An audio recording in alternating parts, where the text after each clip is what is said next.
Buenos días, estudiantes.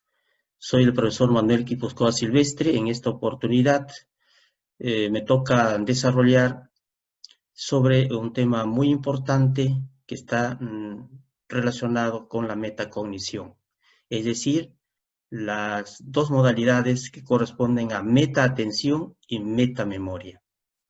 Estos dos términos muy importantes que es necesario que ustedes comprendan y que a partir de la teoría que nosotros vamos a ir exponiendo, ustedes tienen lógicamente que practicarla.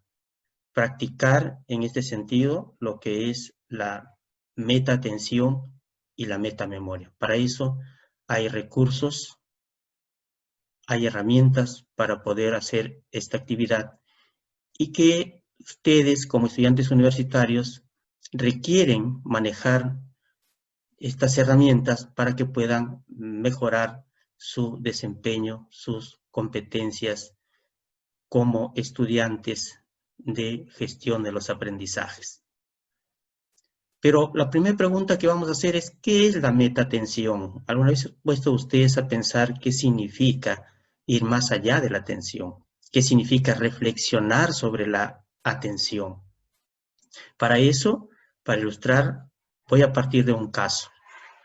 Carlos es un estudiante de primer ciclo de estudios generales de la Universidad Nacional de Trujillo y el profesor de gestión de los aprendizajes le asigna como tarea la redacción de un ensayo sobre los efectos del COVID-19 en la salud mental de los jóvenes universitarios. De acuerdo a este caso, ¿qué crees que debe hacer Carlos antes, durante y después de realizar la tarea? ¿Me podrías decir? ¿O es que Carlos de inmediato tiene que hacer la tarea sin comprender, sin entender? ¿Qué piensas? Entonces resulta pues que aquí necesitamos nosotros reflexionar, ¿no? Prestarle mucha atención, hacer todo un seguimiento a la tarea antes de poder resolverla. Entonces nosotros para poder, digamos, ayudar a Carlos a realizar esa tarea con eficiencia y eficacia, tenemos tres aspectos fundamentales, tres momentos fundamentales que se constituyen prácticamente en las habilidades metacognitivas, como son el antes, durante y después.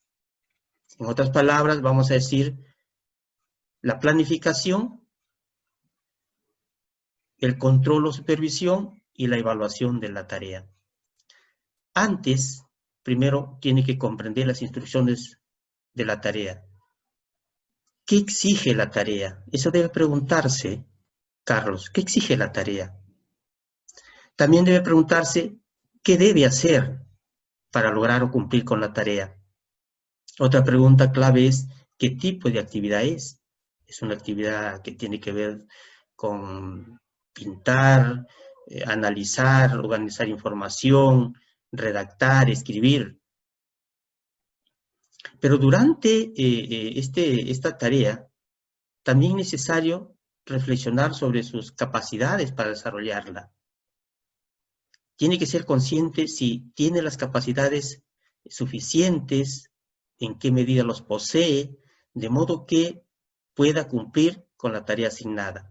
Para eso debe preguntarse, ¿cómo puedo aprender la tarea? ¿Cómo lo estoy haciendo la tarea? Y luego a partir de este tipo de monólogo, de reflexión interior que hace Carlos, va a venir un proceso que se conoce como después o evaluación, es decir, detenerse a pensar cómo lo hizo. ¿Cómo lo has hecho? ¿Qué te ha distraído durante el proceso de la tarea?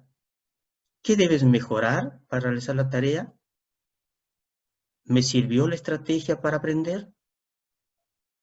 Todo este proceso que va desde antes, durante y después constituyen las pautas para poder realizar lo que se llama la metaatención.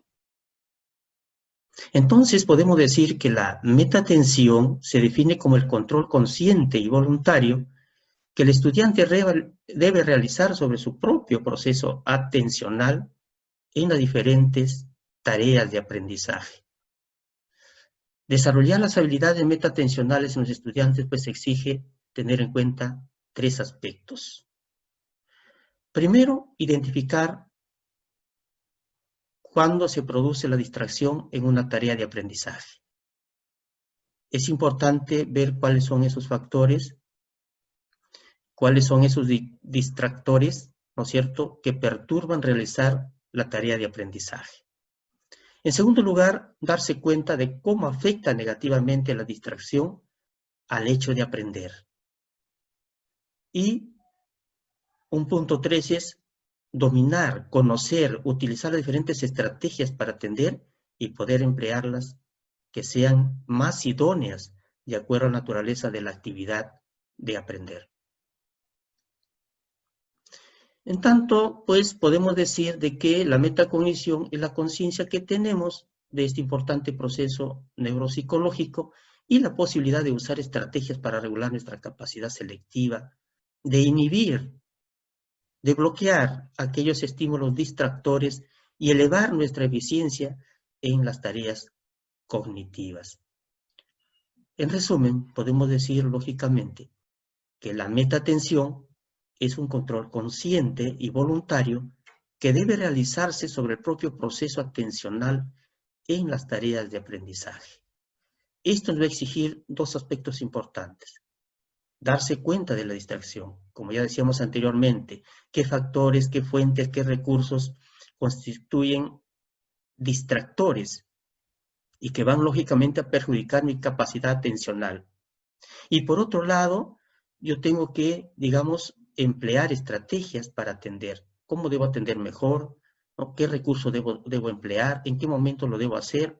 ¿Cómo lo debo hacer?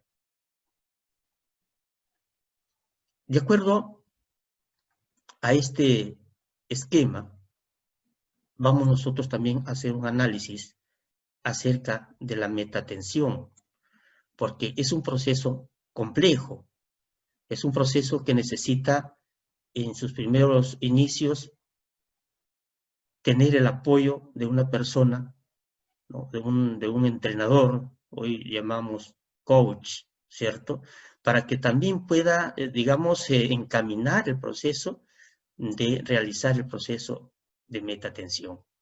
Pero vamos primero a ver en qué consiste, aún más profundizando el tema de la metatensión. Primero hemos dicho de que necesitamos tener conocimiento, tener conciencia, ser conscientes de que necesitamos identificar todos sus recursos, todas esas fuentes de distracción, para luego aplicar estrategias encaminadas a bloquearlas, a eliminar esas fuentes distractoras. Entonces, en cuanto a la persona, tenemos que tener en cuenta el funcionamiento del proceso de atención y los elementos que lo afectan. En el caso de la tarea, tenemos que tener bien claro cuáles son las exigencias específicas de atención y de concentración. En el caso de las estrategias, hay que utilizarlas, hay que emplearlas para autorregular la atención. ¿Qué es lo que debemos hacer para que nuevamente continuemos, mantengamos, ¿no es cierto?, la atención en la tarea que nosotros vamos a desarrollar? Pero también involucra en el hecho mismo de tomar conocimiento y conciencia sobre este hecho, es el entorno. ¿Cuáles son esos factores de distracción y cuáles son aquellos factores que pueden apoyar el mantenimiento de la atención durante el desarrollo de la tarea? Como todo proceso metacognitivo, la metatensión consiste también en la autorregulación. Otros llaman, por ejemplo, también autocontrol, otros llaman supervisión. Es decir, cuando yo me planifico de cómo voy a enfrentar esta tarea, cómo debo atender la tarea, cuáles son los elementos que están perjudicando mi atención, en el proceso debo hacer una autorregulación. Es decir, debo supervisar cómo estoy atendiendo, cuáles son los recursos, cómo puedo controlar los factores perturbadores internos o externos.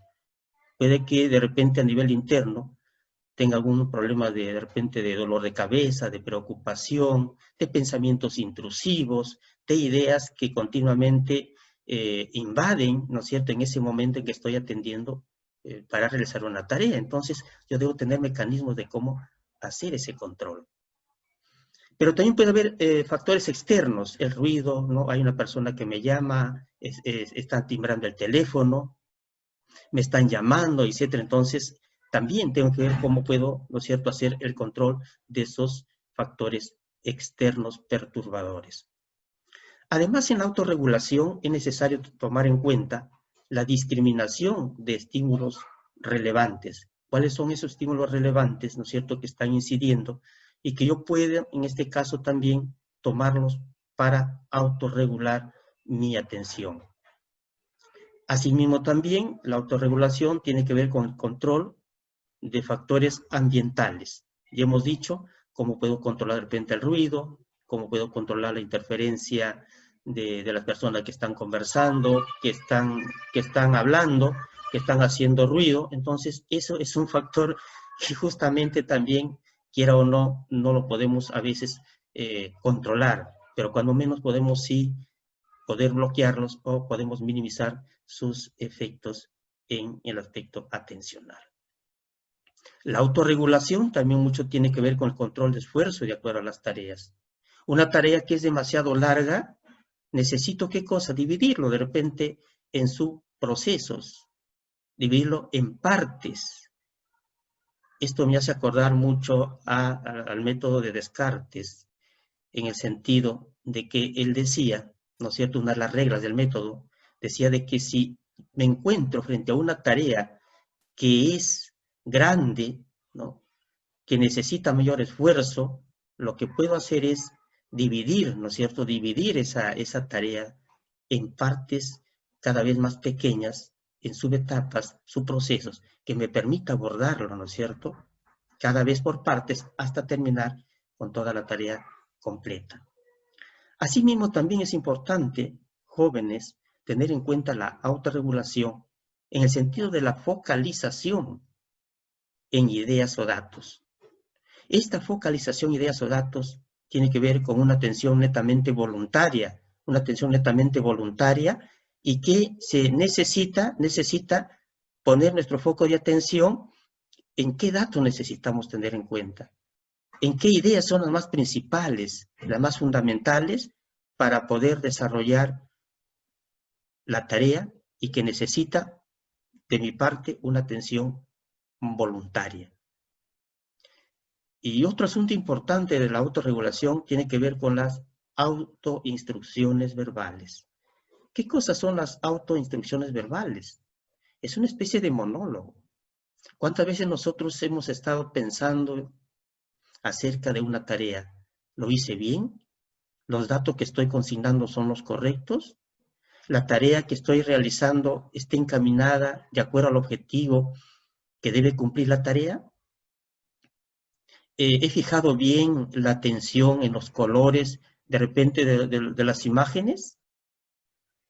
¿He captado las ideas principales durante la exposición?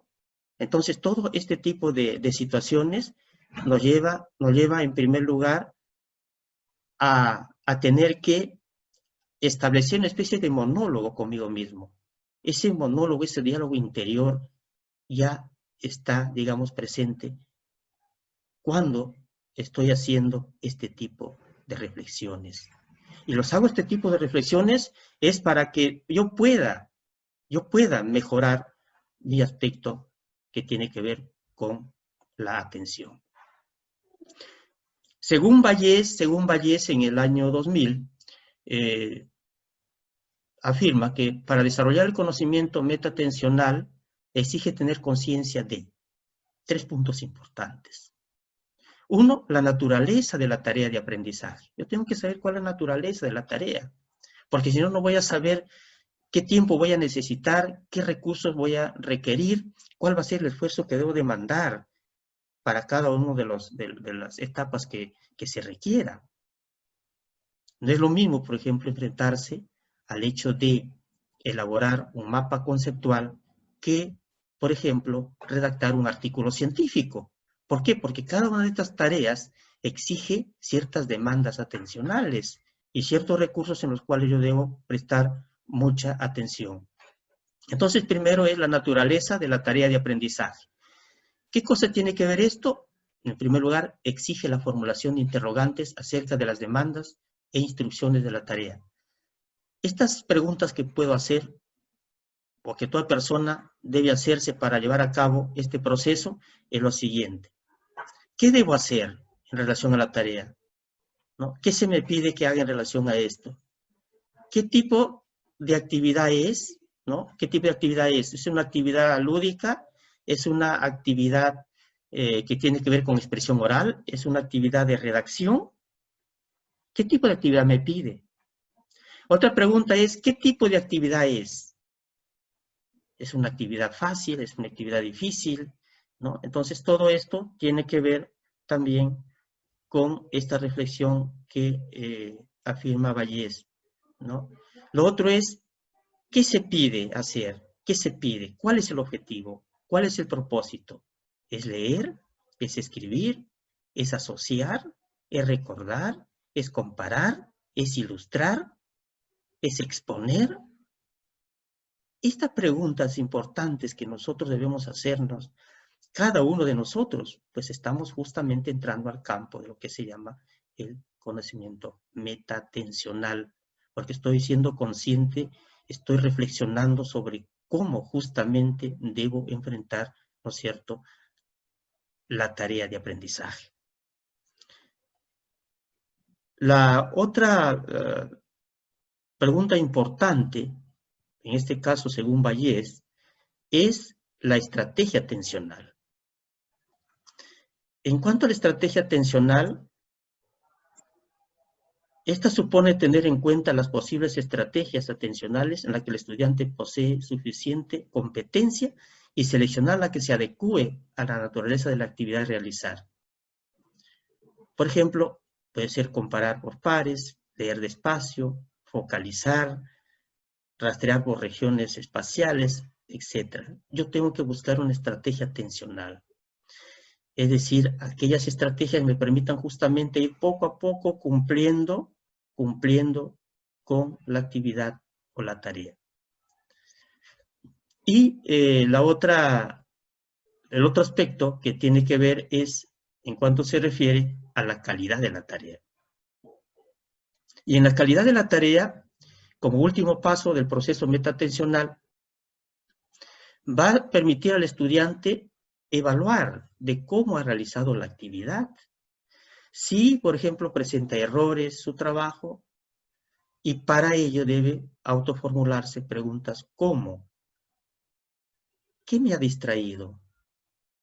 ¿Por qué de repente he obtenido un dato distinto? ¿Por qué no he captado exactamente los detalles de una imagen, los detalles del cuento, los detalles de un escrito? ¿Qué me ha distraído? Otra pregunta para juzgar la calidad de la tarea es, ¿qué he hecho para conseguir las distracciones? ¿Qué me pasó en ese momento? ¿Qué realicé, no? Y luego, ¿me ha sido útil la manera de atender para hacer este trabajo?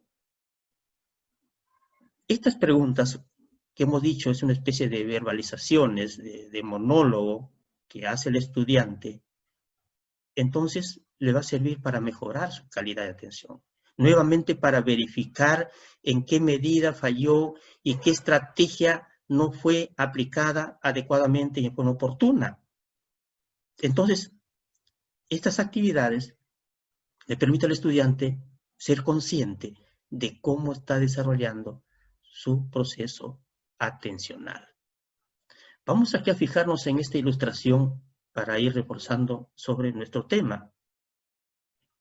Por ejemplo, atender bien, mirar bien y contestar, ¿no? Entonces, si a mí me presentan estas imágenes, ¿no?, y luego para hacer algunas preguntas, entonces yo tengo que centrar la atención,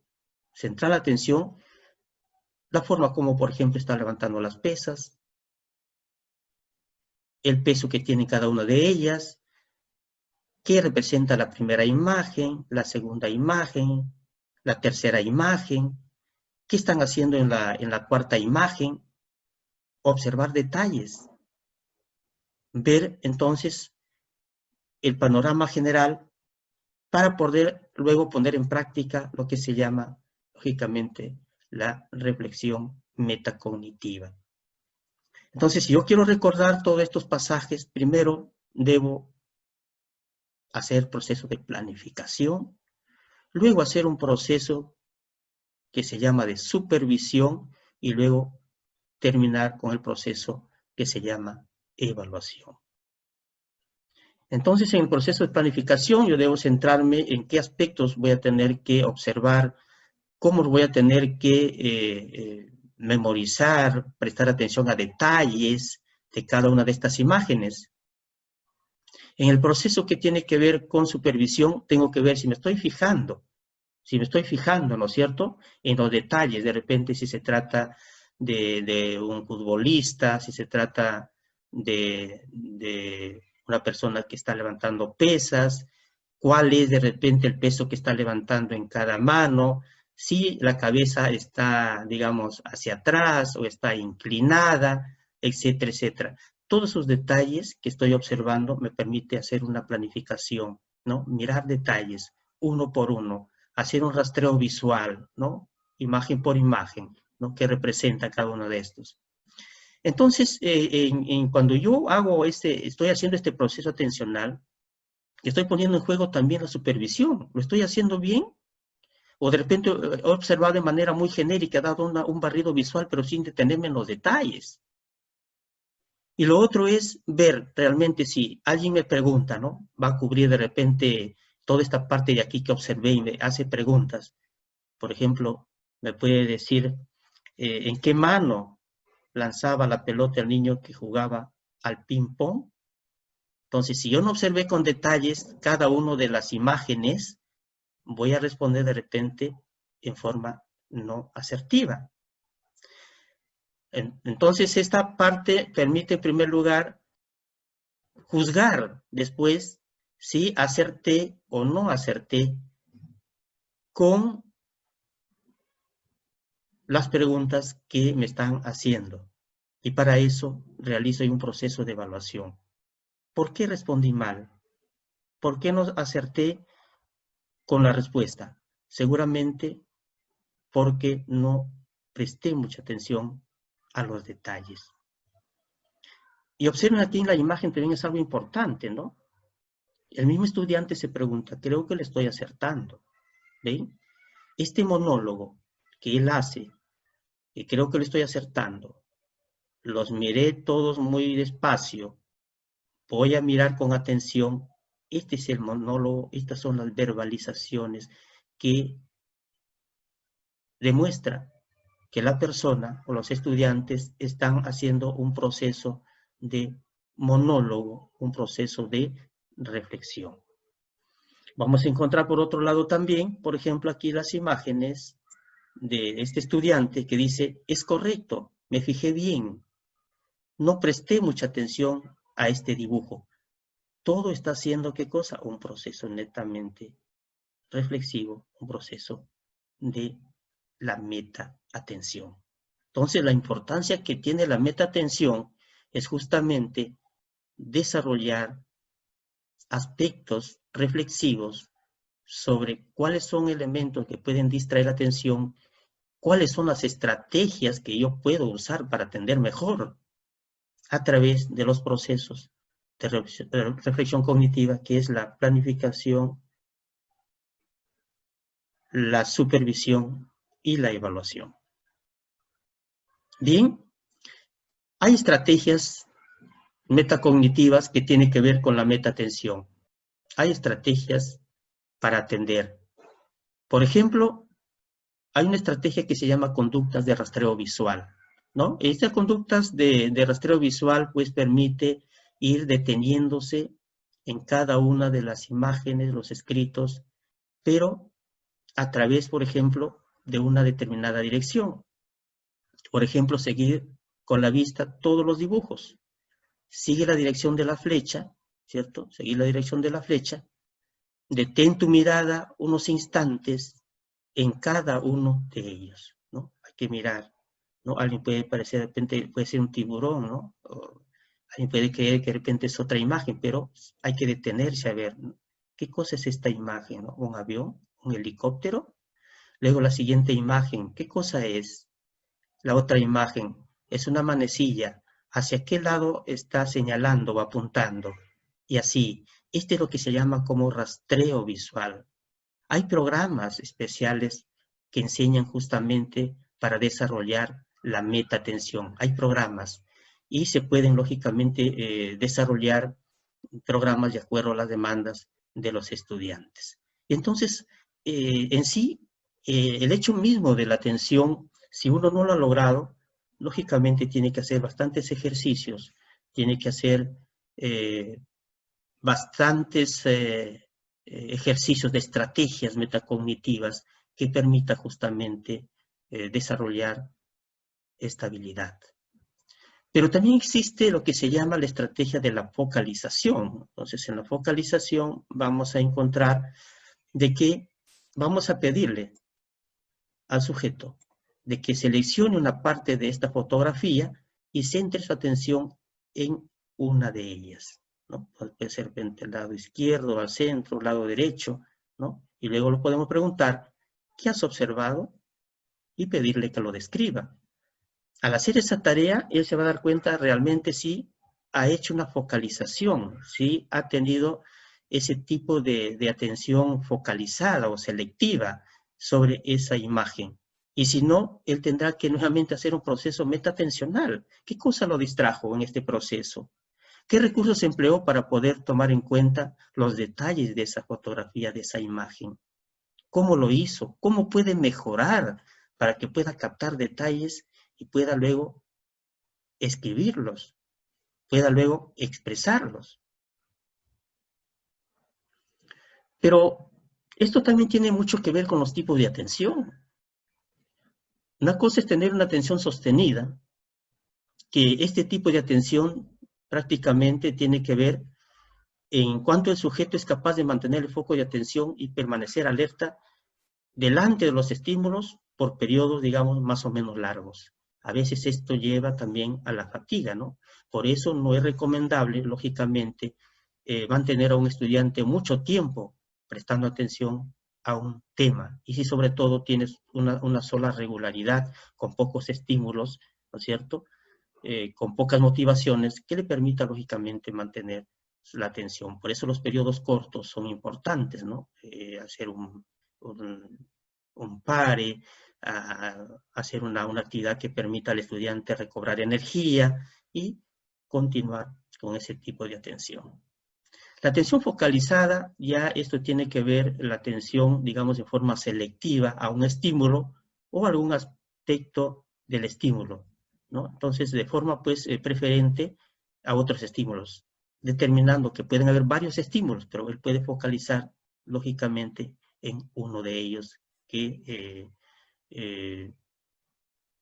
pueda ser motivo de aprendizaje. Y la atención dividida, pues otro tipo de atención en lo cual el sujeto puede atender al menos dos estímulos o tareas a la vez. Pero eso también requiere mucho entrenamiento y algunos de estos estímulos son, digamos, captados ya de una manera, digamos, automática, ¿no? Y se van haciendo ya como una especie de hábito en el estudiante, ¿no? Entonces un estudiante, por ejemplo, puede estar escuchando música y puede estar redactando de repente una noticia en la computadora, ¿no? El otro punto importante que es necesario tratar aquí es cómo desarrollar la meta-atención. Nadie hemos nacido, lógicamente, reflexionando sobre lo que atendemos, ni cómo atendemos, ni qué estrategia necesitamos para atender mejor. Por lo tanto, es necesario utilizar algunas herramientas que nos permitan mejorar la meta-atención. Y para eso vamos a decir pues que la meta-atención del estudiante se puede desarrollar trabajando, ¿no? Con ayuda del profesor en un primer momento. Y luego podrá hacerlo solo, es lo que se necesita, ¿no? Que cada uno de los estudiantes sea un autónomo en su aprendizaje pueda por sí solo realizar este proceso meta-atencional, con la finalidad de mejorar, de tener una mejor calidad de atención y le permita aprender con eficacia. Esto quiere decir que siempre que te enfrentes pues, al desarrollo de una tarea o trabajo, emplea el siguiente diagrama de decisiones. Los psicólogos han propuesto, digamos, el diagrama de decisiones para desarrollar la meta-atención. Por ejemplo, aquí vamos a tener el diagrama de flujo sobre la meta-atención, incorporando lo que habíamos dicho anteriormente, las habilidades metacognitivas. La habilidad, por ejemplo, de planificación, la habilidad de control y la habilidad de evaluación. ¿Qué puedo hacer en la habilidad de planificación? Siempre hacernos preguntas, siempre hacernos ese monólogo, esas verbalizaciones. Por ejemplo, ¿sé en qué consiste la tarea? Yo como estudiante, como todo profesional o persona, para desarrollar una tarea debemos decir si realmente comprendemos en qué consiste la tarea, porque si no, entonces no tendríamos un norte de cómo desarrollarla. Entonces, si por ejemplo yo no sé en qué consiste la tarea, lo que debo hacer es volver a leer las indicaciones. De repente no presté atención a las indicaciones que están escritas o a las indicaciones verbales que dio el profesor. Entonces, puedo también solicitar la ayuda para determinar, ¿no es cierto?, el objetivo de la tarea. Pero si yo ya he captado bien, he prestado mucha atención, ¿no? Me he liberado de aquellas fuentes distractoras, entonces viene otra pregunta. ¿Debo prestar atención a varios subtareas? Entonces, si no presta atención a varias subtareas, lo que debo hacer es planificar los procesos de la tarea. En este caso también puedo seleccionar, ¿no es cierto?, las estrategias adecuadas para ello. Pero si he realizado, ¿no es cierto?, he identificado las subtareas, entonces nuevamente paso a la siguiente pregunta. ¿Sé por dónde empezar? Si yo sé por dónde empezar, entonces planifico los procesos de la tarea para seleccionar, ¿no es cierto?, de cómo voy a abordar la solución.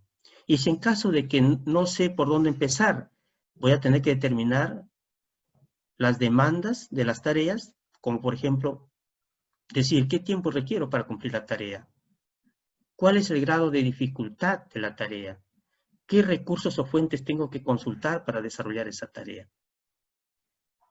Luego continúo haciendo todo este proceso y digo, bueno, tengo dificultades de concentración, ya estoy llegando a un proceso que se llama control.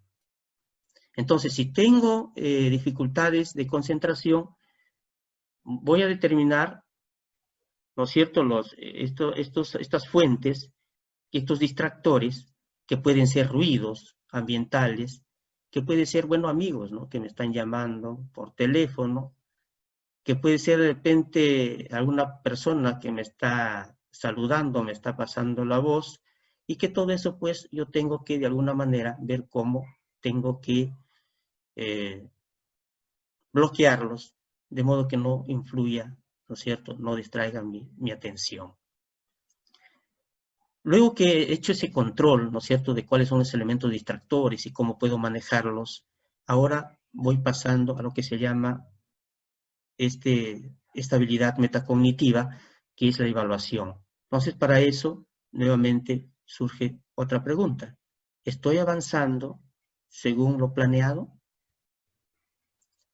Si no estoy avanzando según lo planeado, tengo que revisar todo el proceso y debo solicitar ayuda. Reviso todo el proceso.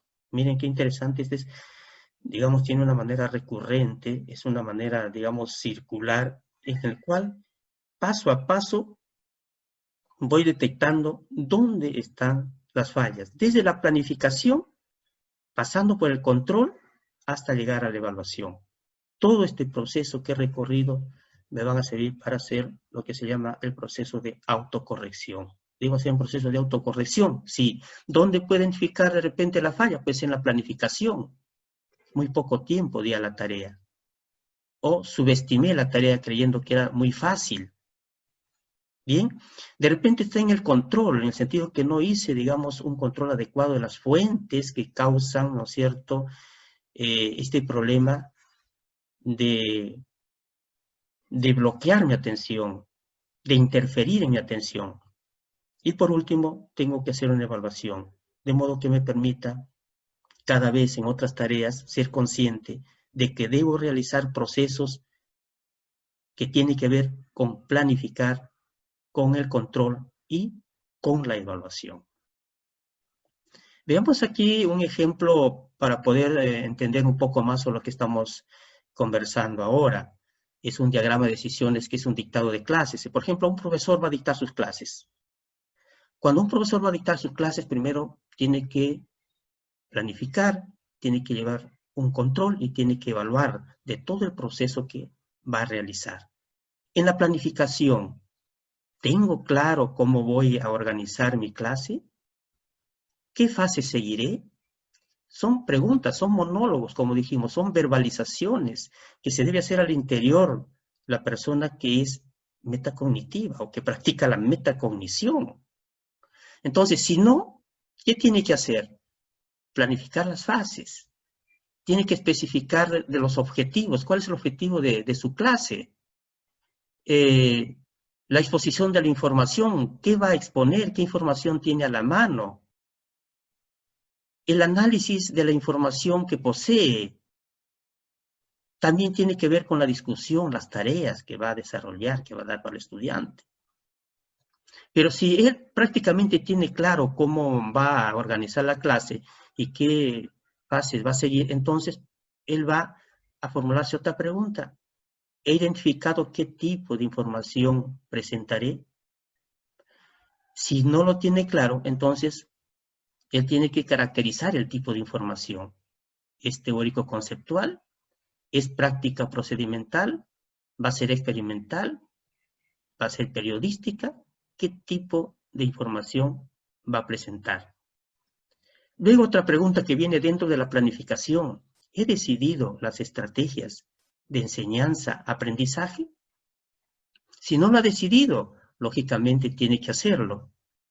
Es decir, tomar notas, apuntes, manejo de fuentes bibliográficas, hacer, por ejemplo, gráficas con los datos que tiene, hacer modelos, mapas conceptuales, etc. Él verá entonces en sí cuáles van a ser las estrategias de enseñanza-aprendizaje para poder, ¿qué cosa?, desarrollar con eficacia el dictado de la clase.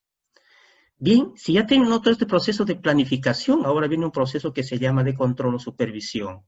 Y la pregunta es, o tendría que hacerse el docente, ¿he seleccionado bien las ideas más importantes? Y si no ha seleccionado las ideas más importantes, entonces tiene que identificar y corregir la selección de esas ideas. Otra pregunta que tiene que ver con el control, ¿estoy siguiendo el plan previsto?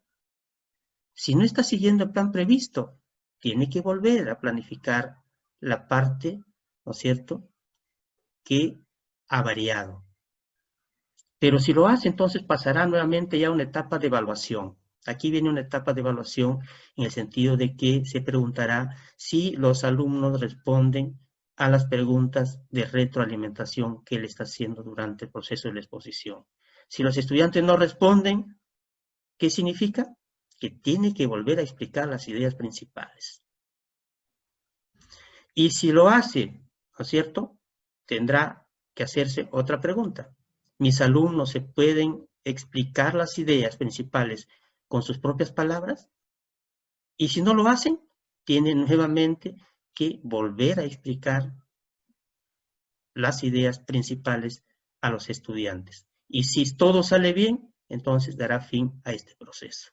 Este es un proceso, como dijimos, cíclico, recurrente, que le permite justamente meditar, ¿no es cierto?, a los sujetos, a las personas, sobre cómo enfrentarse a una tarea aplicando lo que es la meta-atención. Muy bien. Entonces, miren lo interesante que es que tenemos que hacer práctica de este proceso para ser conscientes de cómo nosotros atendemos los detalles, qué estrategias utilizamos para que las personas, ¿cierto?, que nos atiendan, nos escuchen, puedan tener, digamos, un aprendizaje de calidad, pero producto de hacer un proceso de metacognición en la modalidad de metaatención. Otro tema importante que vamos a tratar ahora es la metamemoria. Si bien es cierto que, digamos, la memoria, ¿no?, es el proceso que asegura el almacenamiento de la información, de cómo registro, cómo almaceno, cómo codifico, cómo proceso la información, el hecho de tomar conciencia de ello, ya entramos al campo de la metamemoria. Es un mundo también fascinante sobre lo que es la metamemoria, es decir, reflexionar sobre cómo nosotros codificamos, procesamos, almacenamos la información en nuestra memoria. Pero para eso vamos a partir de la metáfora de la pajarera, ¿no? El filósofo griego Platón comparaba pues a la memoria con una pajarera, en el sentido que adquirir un nuevo conocimiento es como cazar un pájaro y guardarlo en una pajarera. En cambio, recordar era como entrar a la pajarera, donde hay miles de pájaros, y capturar al mismo pájaro. Pero aquí sucede algo también importante, es el olvido, ¿no? El olvido sería no encontrar en la pajarera o el almacén de la memoria el pájaro deseado, porque posiblemente se murió, o también se debilitó la huella del registro por fallas en el proceso de aprendizaje.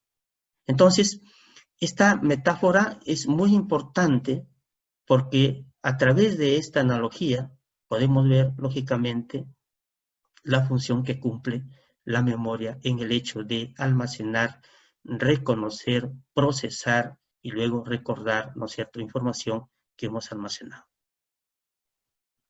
Esta excelente, entonces, metáfora nos describe intuitivamente qué es la memoria, ¿no?, y las tres fases del funcionamiento de la memoria a largo plazo. Uno es el registro. El registro estaría dado por cazar el pájaro, etiquetarlo o codificarlo. Otro es la retención, es decir, añadir un pájaro nuevo a la colección en la pajarera. Y la recuperación, que estaría dado por capturar el mismo pájaro y sacarlo de la misma pajarera. Bien, entonces, muy interesante esta analogía y por eso justamente se está, digamos, comparando con los procesos, las tres fases de la memoria a largo plazo. Las fases de funcionamiento de la memoria a largo plazo encontramos la fase de registro, depende cómo registra la información, la fase de retención, es decir, el almacenamiento de la información, que esta implica la formación de la huella mediante la codificación, y por último viene la fase de que es la recuperación, ¿no?, a lo que mucha, digamos, importancia hemos dado en lo que es la metáfora de Platón.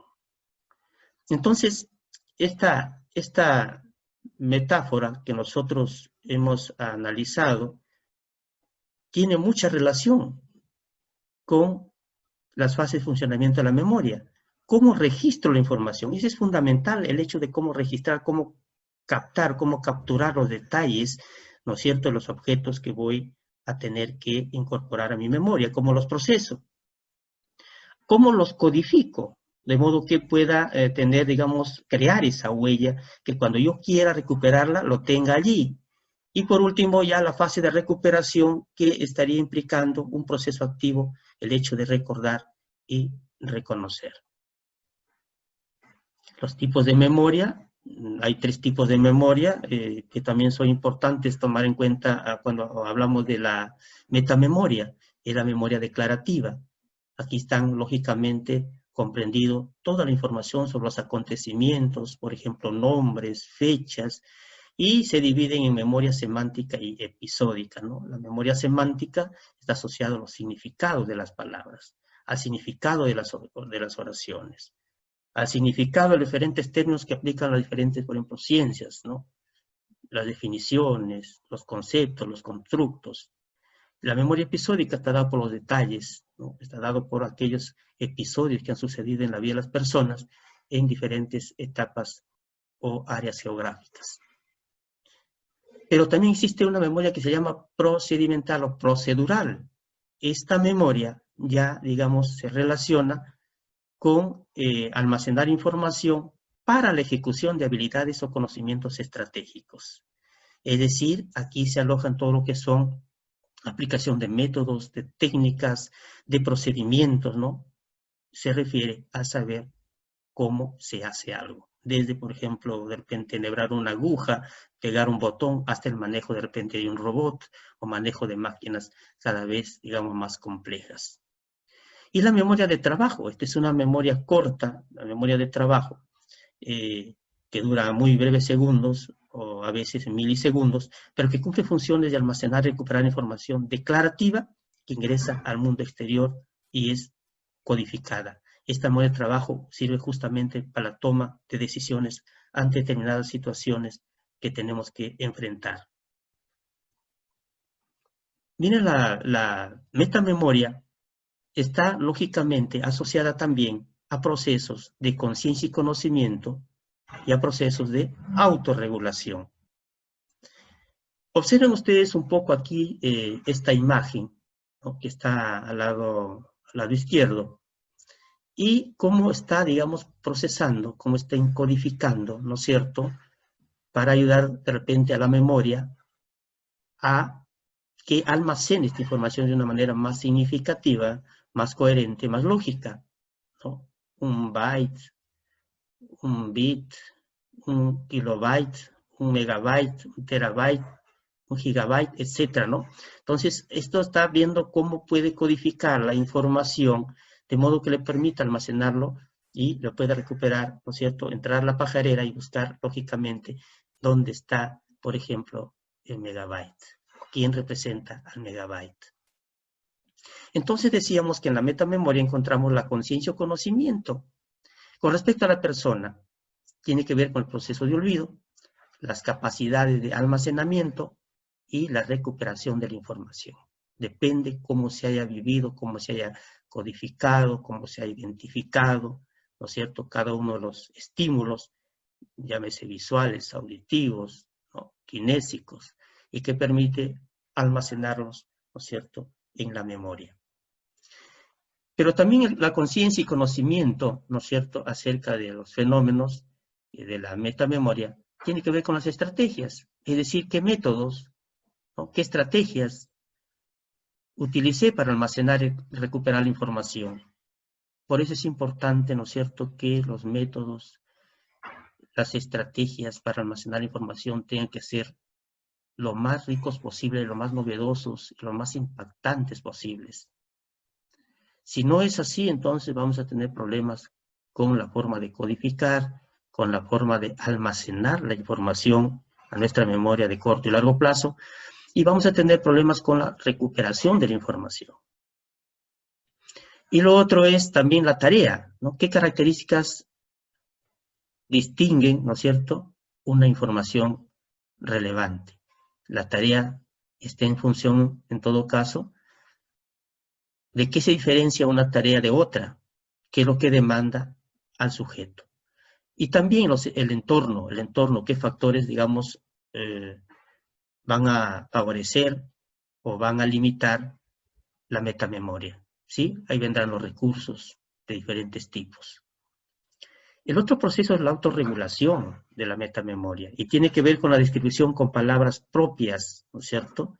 Hay que describir muchas veces utilizando las palabras propias, de modo que podamos tener más significativo lo que estamos nosotros memorizando, ¿no?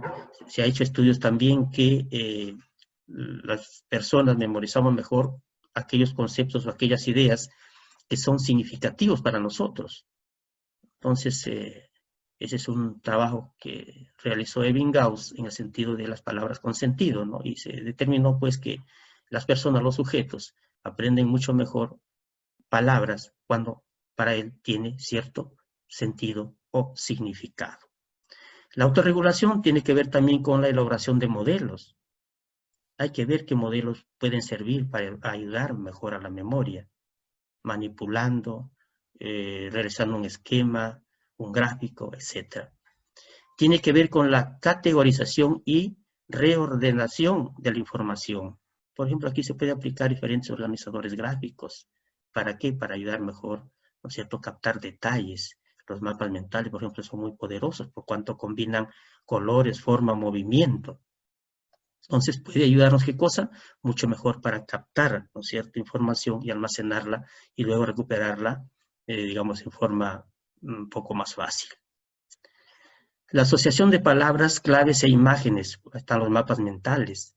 Yo puedo asociar palabras, claves e imágenes justamente a través de estas representaciones gráficas donde combina color, movimiento, ¿no?, formas.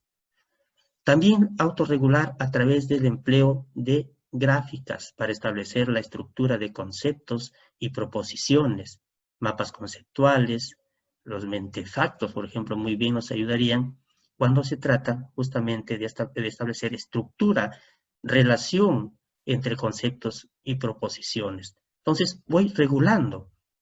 Estoy haciendo una especie de autorregulación para ayudar, ¿qué cosa? A entender la metamemoria. En síntesis, cuando tomo conciencia del conocimiento de cómo estoy memorizando y estoy haciendo una autorregulación de cómo puedo ir manejando estrategias, ejercicios para poder mejorar la memoria, lógicamente estoy haciendo ya un proceso que se llama metamemoria. Entonces, ¿qué es la metamemoria? La metamemoria podemos decir de que es el grado de conocimiento y memoria que se tiene acerca de nuestra propia memoria y de sus peculiaridades. Flavel y Willman en 1977 habían dado esta definición. Pero podemos decir también que es el conocimiento y control de los procesos de memoria, su capacidad, sus limitaciones y su operatividad. Entonces, tener conciencia de qué hay que hacer para poder memorizar y posteriormente recordar cómo podemos hacer para memorizar y posteriormente recordar esa información, recuperarla esa información, buscarla en la pajarera. Esto supone también tener un conocimiento sobre cómo controlar el olvido. Entonces, es una actividad de, digamos, hacer frente al olvido, de modo que lo que podamos obtener sea más duradero. Y para eso tenemos que asimilarlo de manera muy significativa y muy activa. Si observamos nosotros aquí, la metamemoria está constituida por estrategias de registro, por estrategias de almacenamiento, cómo registro, cómo almaceno, y por estrategias de recuperación de la información. Sobre esto debemos nosotros reflexionar para mejorar, ¿no es cierto?, nuestra memoria. Entonces, como grado de conocimiento y memoria que se tiene acerca de nuestra propia memoria y de sus peculiaridades, está constituida por estrategias de registro. Depende la calidad de la estrategia de registro para que yo pueda recordar con mayor facilidad, evocar con mayor facilidad aquellos recuerdos y pueda identificar un contenido, un tema, una fórmula, etc. Y también está constituido por estrategias de almacenamiento. ¿Cómo lo almaceno? ¿No? ¿De qué forma se van a almacenar? ¿Se van a registrar los estímulos que estoy memorizando? Y lo otro es estrategias de recuperación. ¿Cómo recupero aquello que he almacenado en mi memoria de largo plazo? Todo esto tiene que ver con procesamiento de la información.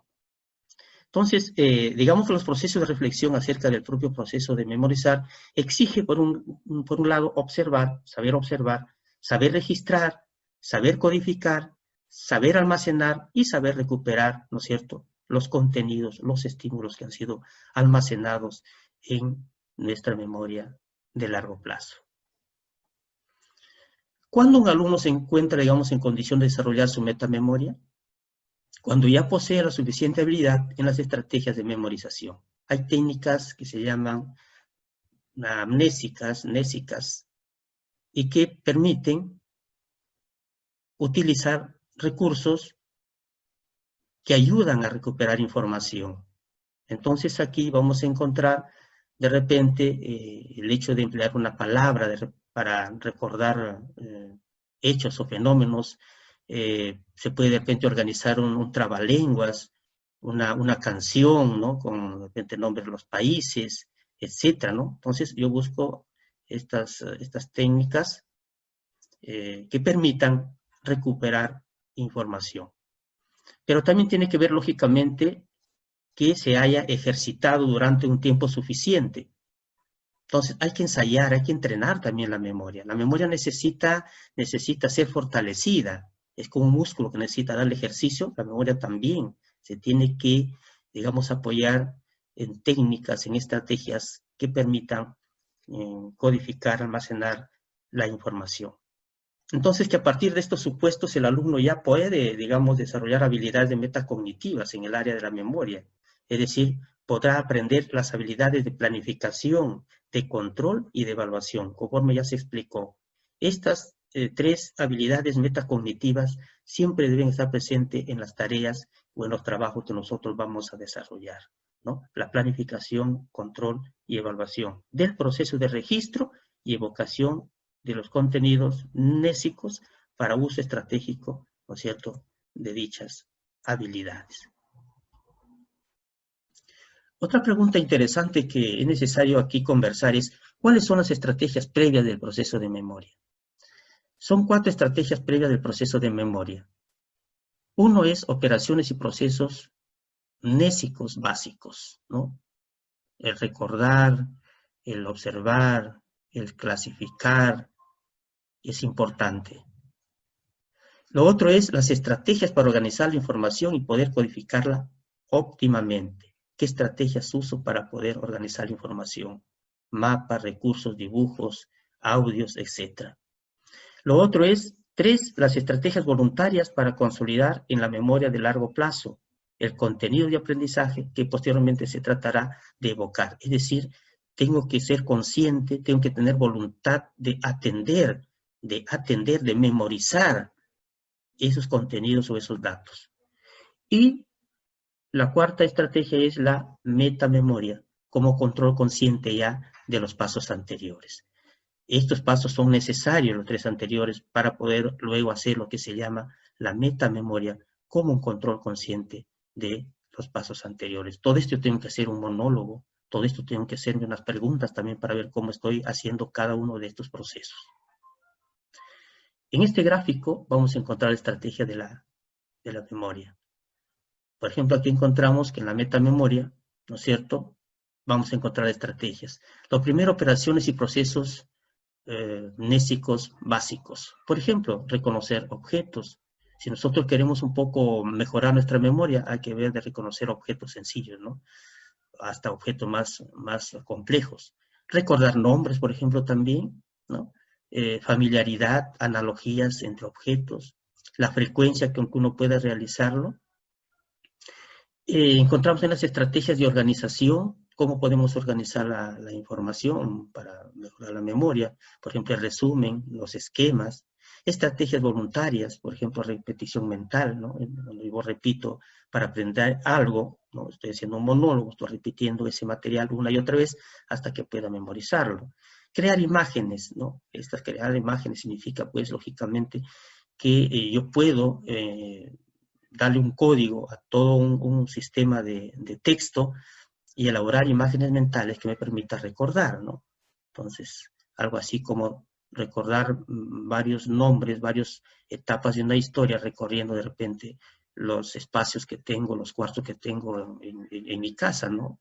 De repente cada cuarto representa una etapa de la historia, ¿no? Entonces voy yo haciendo ese tipo de imágenes mentales, de modo que voy codificando mejor, voy atendiendo mejor a almacenar esa información. Y establecer asociaciones también, que es importante, ¿no? Nexos, relaciones, para poderlos captar mejor los nombres, los conceptos y las ideas, ¿no? Y luego viene, lógicamente, la metamemoria, conocimiento que se tiene sobre las estrategias anteriores. Cuando yo hago todo este proceso, todo este recorrido, miren, recién llego, lógicamente, a hacer metamemoria. O sea, la metamemoria tiene sus insumos. Por eso es necesario que se haga todo este recorrido, hacer todo este recorrido para ver qué tanto yo realmente puedo reconocer objetos, puedo recordar nombres, puedo asociar a un objeto con otro, puedo hacer resúmenes, esquemas, ¿no? Utilizo la repetición, soy capaz de crear imágenes mentales para retener mejor, soy capaz de establecer asociaciones entre conceptos, entre ideas, etcétera, ¿no? Y con estos insumos ya puedo hacer lo que se llama la metamemoria. ¿Cómo desarrollar la metamemoria? Pues al igual, lógicamente, que la metaatención es desarrollar la metamemoria, en primer lugar, de repente, con el apoyo de un profesor, de una persona que pueda recorrer todo este camino, que sepa, ¿no? Entonces, para eso también la práctica, tú puedes desarrollarla también solo, y como también, como hemos dicho, utilizando herramientas de flujo, como es el que se presenta a continuación. También se recomienda utilizar esta herramienta de flujo, un diagrama de flujo, para poder desarrollar esta parte que se llama también la metamemoria. Por ejemplo, tenemos aquí este diagrama de flujo sobre metamemoria en situaciones de aprendizaje escolar. Siempre hemos dicho las estrategias o las habilidades metacognitivas son la planificación, ¿no es cierto? Lo otro es el control o supervisión y la evaluación. En la planificación también hay varias etapas que se tienen que realizar, ¿no? Varias etapas, varias formas de cómo hacer este proceso de la metamemoria. La planificación, por ejemplo, antes del aprendizaje.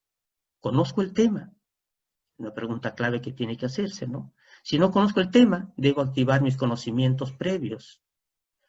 A mayor conocimientos previos, pues mayor memorización. O si no, solicitar ayuda al profesor para que me oriente, me indique, ¿no es cierto?, sobre qué vamos a tratar, cuál es el tema. Y si tengo bien claro el tema, pues entonces seguiré preguntándome. ¿Hice una estimación de la demanda del aprendizaje? O sea, fui consciente, preparé mi memoria para ver si esta tarea me resulta, digamos, en corto tiempo, en mediano plazo o a largo plazo. Entonces, si no, debo en todo caso saber si la información lógicamente es fácil o difícil. Si la debo aprender de manera repetitiva o significativa o de manera razonada o en qué forma lo puedo aprender. Otra pregunta de la planificación es, ¿sé el objetivo de la tarea? Porque si no, no tendría sentido hacia dónde voy. Entonces, si no lo sé, digamos, cuál es el objetivo de la tarea, por lo tanto, debo saber para qué voy a aprender, ¿no? Si me motivará o asignaré recursos de atención a mi memoria, qué necesito saber, etcétera, ¿no? Para motivarme y tener en cuenta qué tipo de recursos se necesitan. Durante el aprendizaje, miren, todo este proceso tiene que ver en lo que es la planificación. Tengo la sensación de que estoy comprendiendo, y si no, debo relacionar la información nueva que asimilo con mis conocimientos previos, a fin de rellenar alguna información que infiero. Todo este proceso, todas estas preguntas, ustedes lo van a tener en las diapositivas y en el material, y vamos a ubicarnos en el control, por ejemplo. ¿Qué significa el control? Viene a ser la supervisión. Y una pregunta clave es, ¿sé distribuir el tiempo de estudio? Y si no sé distribuir el tiempo de estudio, ¿qué voy a hacer? El tiempo se asignará según la naturaleza y demanda de la tarea. Información fácil, difícil, si es nueva, es familiar, si es repetitiva, significativa, yo tengo que juzgar. Y de acuerdo a eso, voy a ver también determinar el tiempo. Otra pregunta de control que tiene que ver con lo que es el aspecto de la metamemoria es, ¿estoy organizando la información que asimilo?